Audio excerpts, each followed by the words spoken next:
Okay. Gail. Thank you. All right. All right, we ready? Yes? No?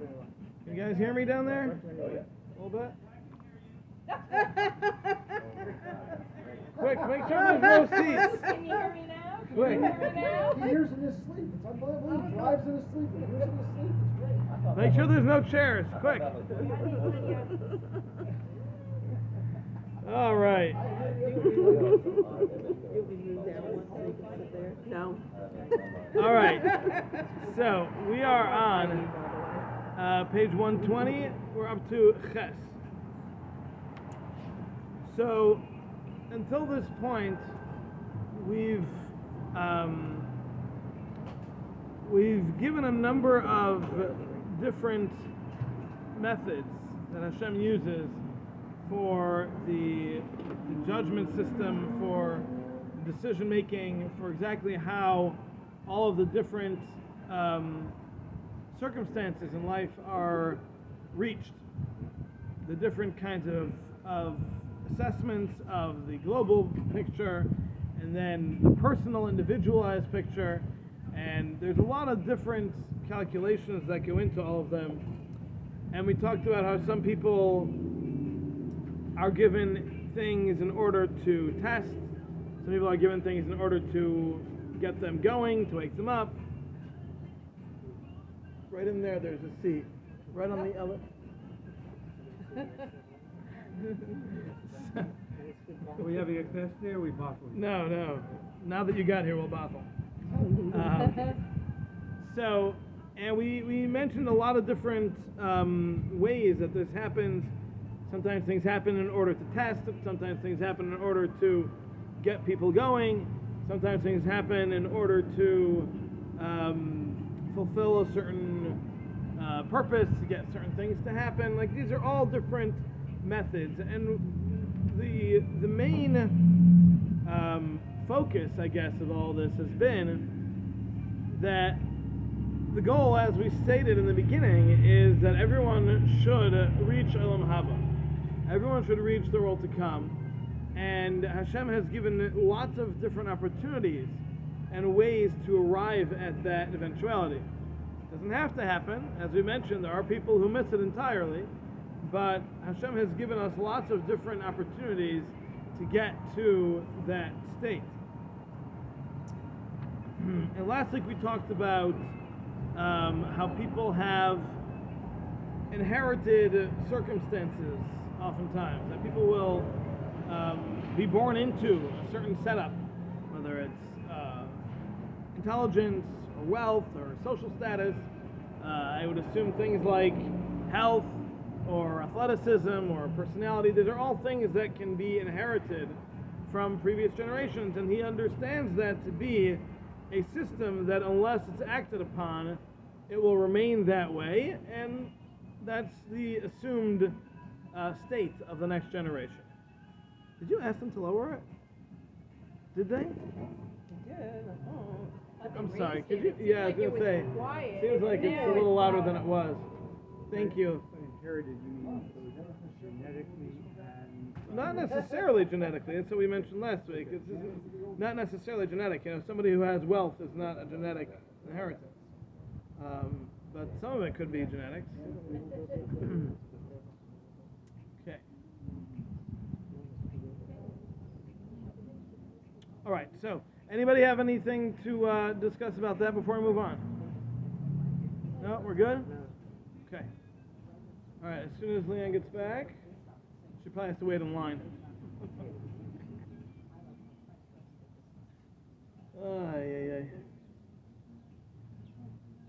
I'm still open, by the way, if anybody has any other suggestions of places to go. This is nice and all, but it is loud. Thank you. Okay, so here we go. Ches.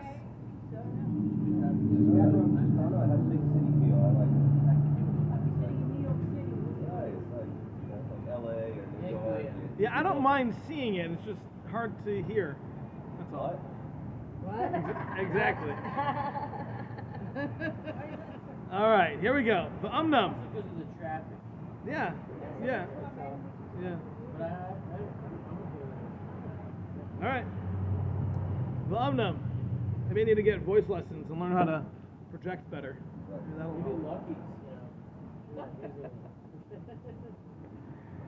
V'amnam. Milvad kol zeh, in addition to all of the different approaches that we mentioned until this point, yesh oid inyan acher. There's another concept, nimshach mishnei chalkei and hagash hazacharnu, that is also a product of the two types that we've already mentioned, the two ways of Hashem running things, which are the ha'ishis v'haklalis, the individual process, and the general plot process. As we mentioned, each of those works independently, and they certainly intersect and overlap as well, but they're separate systems. So there's a product of those, v'hu, and that is, Kine hishkifa hachachma ha'alyayna al kol ma shehayirai sheyimatzu l'tikkun amin. Hashem, in His divine supreme wisdom, saw all that was necessary for the continuity of the species, meaning for mankind to continue to live on, and and that there should be a group of mankind that will live on in a world to come, in this group of those who merit the world to come. V'ra'asa, and Hashem saw, that it would be a very good thing for them, that it will be within the power of some of them, to help others, and to benefit the others. Pirush, meaning, that it's not an absolute,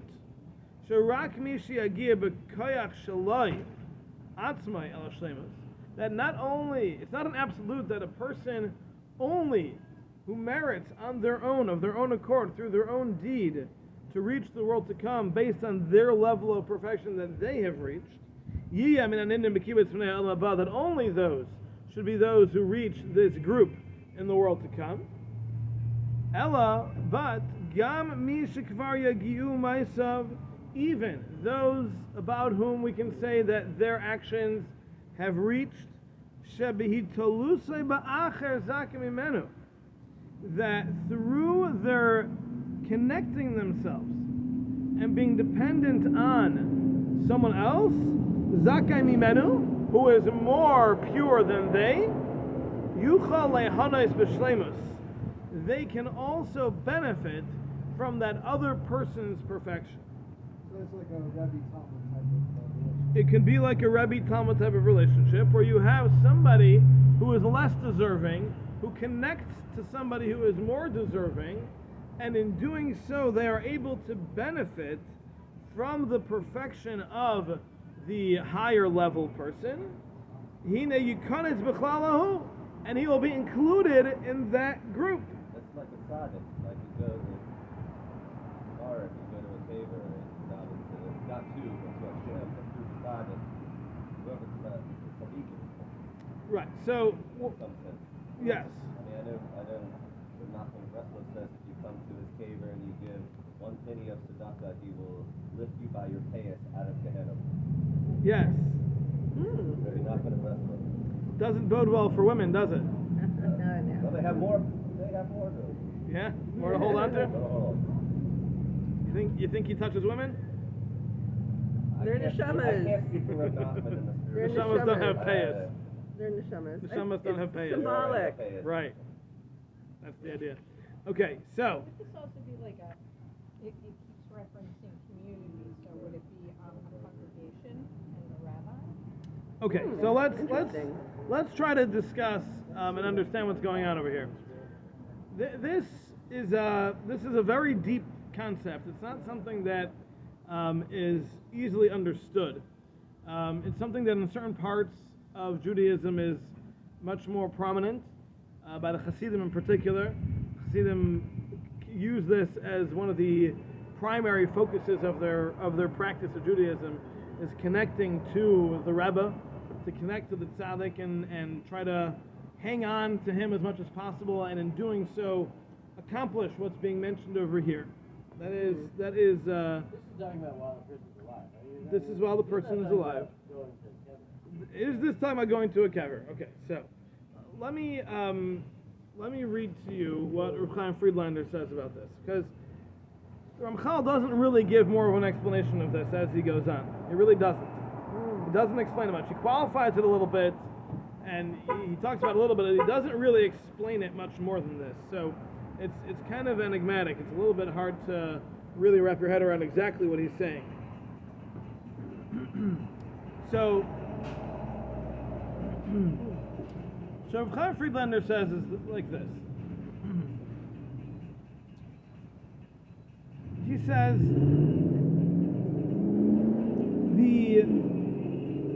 the fullness of reward. Did they just turn the volume back up? This is unbelievable. It also might have to do with the song, too. Yeah. I think some songs That's what are she louder. said. Yeah. Some are louder than others, and Yeah. they Ask put them it. to just turn it down? No, like in, Is there an inside and an outside, or is it just one line? There's a patio setting. Maybe That this they you could invest in adjusted. a small speaker, and you could have this little tiny mic, and you would actually This is the Derech Hashem soundtrack. Or a magnet that we can stick over that speaker.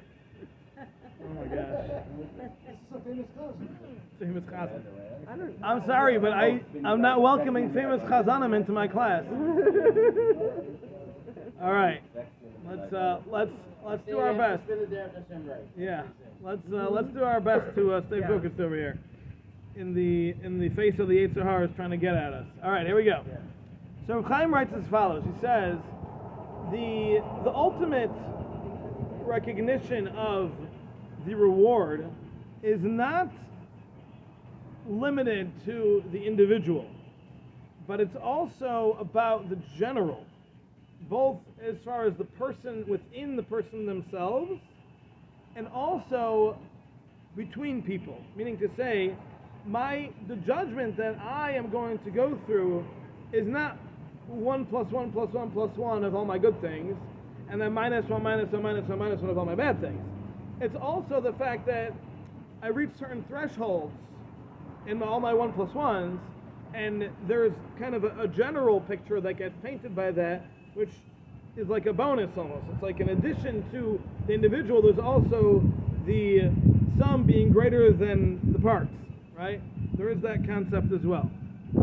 So when you have that, that's not only true internally within each individual, it's also true between people. So if we each do one thing good, the reward isn't each one of us gets a +1. It's that we all get a +1. In addition, we get the fact that we all did something also has a certain greatness and carries its own bonus reward, so to speak, as well. Okay? So both of those things are true in every level of judgment. Doesn't this carry over to adopting with the minion as well? Like, the minion is considered a... Well, this is the concept of B'rai Vam Hadras Melech, that any mitzvah that's done, the more people that do it together, the more glory it is for Hashem, meaning to say, it accomplishes more whenever you have more people doing it. Certain things have a minimum. Like you're saying, like a minyan has certain things that are of such a high level of holiness that in order for them to even be done, they need that certain minimum level of holiness. But again, Presence. Let's say yes, that's established, but a person who has a choice to daven with the minion or not daven with an established minion that is already a minion, and to daven with the minion can help elevate that person unto him or herself, because they're connected to that minion, and that the minion is considered as one group. Yes. You understand what I'm saying? Like I may not be so meritorious, but I'm davening with the minion of people that are working hard and I'm trying, but there are other people that are much more righteous than that minion, and because I'm connected to that minion helps lift me in a sense. Correct. Yes, and that's all part of what we're talking about over here. Whenever you associate with more righteous, or even with the group, There's always benefit to that. So we're talking about over here. There's that klal benefit. Is this like Okay. the word synergy? Is this the idea of synergy? I don't know enough about how synergy works to say. But if what I'm describing is synergy, then yes. It's like people talk about a synergistic effect, when, like you said, the whole is greater than the sum of the parts. Right. Like imagine Dr. Krako's dream. You'd have like 100 people in a room all sleeping. Like the amount of sleep benefit from that would be just like None of overflowing for the whole city. REM, right. Unbelievable. And the dreaming that would go on. Everybody will be on the same REM. Okay. Everybody You're will be welcome, on by the way. same REM. You know, I don't give little pushes for people's business for anybody else, just them. You gotta up the payment, by the way. It's getting a little weak. Okay, so he says the same is true, not only in this world, but also in the world to come. That in the world to come, which is the world of reward, there is also this general reward that comes from the klal, comes from the group, that people not only receive from what they've done, but they receive from each other as well, from the fact that groups have done things. The individuals benefit from that as well. So therefore, he explains, this is Reb Chaim Friedlander explaining the Ramchal that we're reading. He says, therefore, it's necessary that through this concept of grouping, that there should be an even greater possibility of benefit. Because the more there are involved, the greater the overall benefit is for everybody involved. So if we're all in a group, every single person, not only are they benefiting themselves, they're benefiting everybody else in the group. So if there's 10 people in the group, the benefit will be multiplied by 10. If there's 20 people in the group, the benefit to everyone will be multiplied by 20. So it's a huge difference. So he says what an outgrowth of that is what we're saying over here, that people have the opportunity to help other people by simply allowing them to be in their confines and within their circles, and that's going to benefit everybody involved. So when you have the righteous, the tzaddikim, they are able to uplift and purify those who are lower and those who are less pure. So a surface understanding is that we think that the process of justice is that every person receives reward and punishment based on what they themselves did, and everyone's judgment is individualized. It's just for them, just what they've done, just for themselves. He brings some midrashim and things, but he says, in addition to that, which is something we all understand and expect, there is also a concept of a group benefit, that every part of that group benefits from in addition to what they've done for themselves. And he says this idea is hinted at in the Gemara that describes the world to come, and it says, Tzadikim yoshvim, the righteous are sitting, Atreseim b'roshayim, their crowns on their heads, V'nenin miziv hashchina, and they are benefiting, taking pleasure from the shine of the Shechina of Hashem's presence. So the concept there, he says, is clear. It's not that everybody's individually benefiting. They're sitting in a group. Why is it described that way? Why is it that the tzaddikim are sitting in a group? He's saying it's because of this idea. It's because the group that acts together is going to benefit together. And there's going to be an exponential growth of the reward based on the size of the group. So that's the idea. They're sitting together not because Hashem is, it's more convenient, as he says. It's not just more convenient for Hashem to just give it all to everybody at once. That's not how it works. He says it's because they were together in this world, doing, acting, influencing, etc., doing that together, they're going to receive benefit that way in the world to come as well. So, Just because it says they're sitting? Because it says that they're sitting? it says the picture that is being drawn is that Can you read the words again? Ha'olam hazeh, I'm sorry, ha'olam haba, tzadikim yoshin terseim b'roshayim, v'v'nenim eziv hashchino, mashma, she'tzadikim yoshim yachad. V'loi beglal she'HaKadosh Baruch Hu yotzer haskuni l'aseh tzaddim yachad. Right, so I'm saying, that's how he's bringing it out. He's saying the sound of it is that they're all sitting together. It doesn't say, kol tzadik v'tzadik yoshev. It says, the tzadikim yeshvim, right? So he says, and the idea here is because, and this is what he's adding to this, he says this is because the mitzvahs that are ben adam l'chavera, the mitzvahs that are between a man and their fellow man, they're only able to be fulfilled with this concept of the klal. There has to be interaction in order to fulfill mitzvahs that are between man and their fellow man. You cannot give tzedakah if there's no one to give tzedakah to. You cannot answer amen if nobody says a bracha. Right? There are mitzvahs that are between each other. You can't do chesed if there's no one to do chesed to. So in order for the fulfillment of the mitzvahs, there has to be multiple people involved. So too in the reward for the fulfillment of those mitzvahs, there's going to be multiple people involved. So we can learn from this, says Rav Chaim, that in the world to come, not only is everyone getting their own individual benefits from what they've earned as a reward, but they're also getting the concept, they're also benefiting from the concept of Klal Yisrael, that everybody was doing things and everyone together is creating this magnificent, massive growth, that everyone's involved and everyone's got a part and everyone's got a piece in. Some people are on the receiving end even. They're also part of it. And they're also going to get benefit. So even the person who is on the receiving end of the chesed has to understand they're also going to get reward because they're enabling this act of chesed to happen. So it's not just the person who's doing the chesed who's going to get rewarded.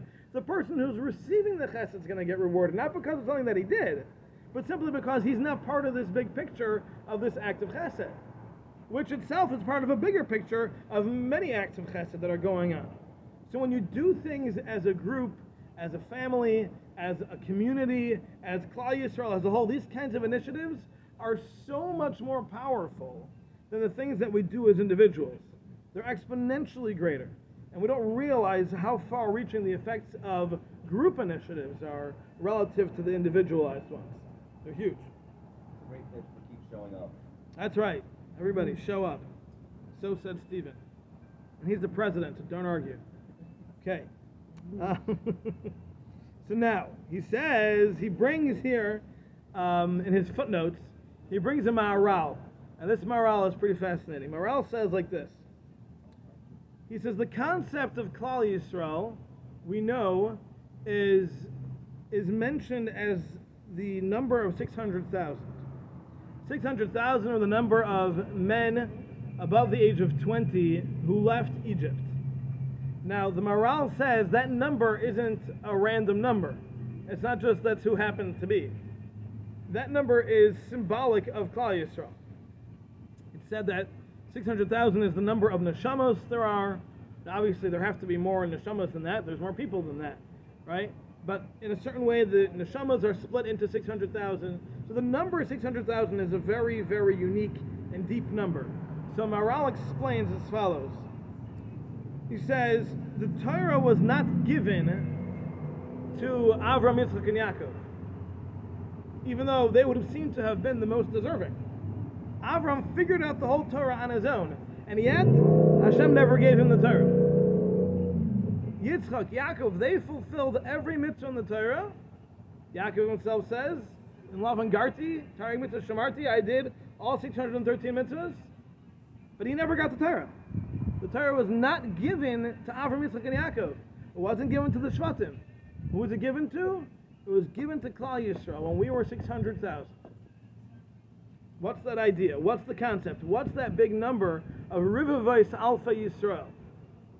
Rivavos Alpha Yisrael is a very fascinating pasuk that has it's the only pasuk in the Torah that has brackets on it. These pasukim, Vayibim Say Ha'aron, or it talks about how the Aron of Hashem got up and it was going, And Moshe said, Shu Hashem Ribovois Alfei Yisrael, talking about the greatness of the hundreds of the myriads of Klal Yisrael. And this is bracketed in the Torah. There's an upside down nun, letter nun, upside down, before and after this. It's like brackets. Nowhere else in the Torah is there such thing. Not only that, some understand that that's actually its own book of the Torah. There's really 7 books of the Torah. That's its own. And before it is one, after it's another one, and that's one. There are actually 7 books of the Torah, not 5, according to some. This verse is monumental. It's two psukim, the whole thing, 2 verses. Monumental, huge, unique. What's the idea? It's talking about the myriads of Klal Yisrael. What's the concept? So he explains that the number 6 is the number that represents completeness. And I think what that means is because 6 is representative of the 4 directions, north, east, south, and west, and up and down. That's the concept of 6, which encompasses everything, right? From the center point, you go all 4 directions, up and down, that's it. It's 3-dimensional, it's full, it's all encompassing. Visible world. Everything, anything. The concept of shleimus, of completion, is represented in the 6 sides. And we find, Rav Moshe says that that's perhaps where the Magen David came from, right? The Star of David that we're all familiar with. What's the significance? Like, where did that even come from? What is it? What? Say again? That's his book. That's his cover of his Oh, book. the infinity frequency. Yes. So what's the idea? What's the number 6? The number 6 is